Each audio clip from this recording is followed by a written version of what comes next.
ایک مسجد کے باہر اندھا بیٹھا ہوا تھا اور وہ دعا مانگ رہا تھا کہ یا اللہ مجھے آنکھیں دے دے، یا اللہ مجھے آنکھیں دے دے، یا اللہ مجھے آنکھیں دے دے۔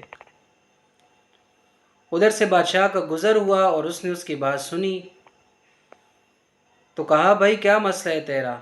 اس نے کہا آنکھوں کے لیے اللہ سے دعا کر رہا ہوں۔ بادشاہ نے پوچھا کتنا عرصہ ہو گیا؟ کہا 10 سال سے مانگ رہا ہوں۔ بادشاہ نے کہا اچھا 10 سال سے مانگ رہے ہو اور ابھی تک تمہاری آنکھیں نہیں درست ہوئیں؟ اس نے کہا ہاں۔ بادشاہ نے جلاد کو بلایا اور وہ آیا اور اس نے تلوار نکالی اور کہا کہ اس کے سر پہ کھڑے ہو جاؤ، میرے واپس آنے تک اس کی اگر آنکھیں واپس نہ آئیں تو اس کی گردن کاٹ دینا۔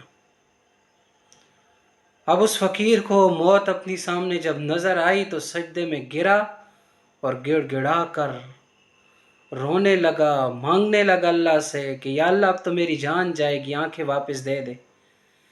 جب اس نے اپنی تڑپ دکھائی، اپنا احساس دکھایا، اپنی حاجت اللہ کے سامنے اضطراری حالت میں پیش کی، اللہ نے آنکھیں واپس لوٹا دی۔ بادشاہ جب آیا تو وہ فقیر اس کے قدموں میں پڑ گیا، کہا بادشاہ سلامت، آپ نے کیا کام کیا جس کی وجہ سے یہ میرا عمل ہوا اور میری آنکھیں آ گئی؟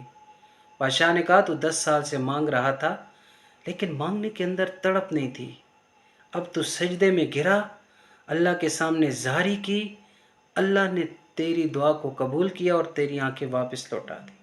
تو یاد رکھیں میرے بھائیوں، اگر ہم تڑپ کے ساتھ اور کوشش کے ساتھ اور الہا و زاری کے ساتھ اللہ کے سامنے جب جھک کے مانگیں گے تو خدا کی قسم اللہ کی ذات ہماری جھولی کو واپس نہیں لوٹائے گی۔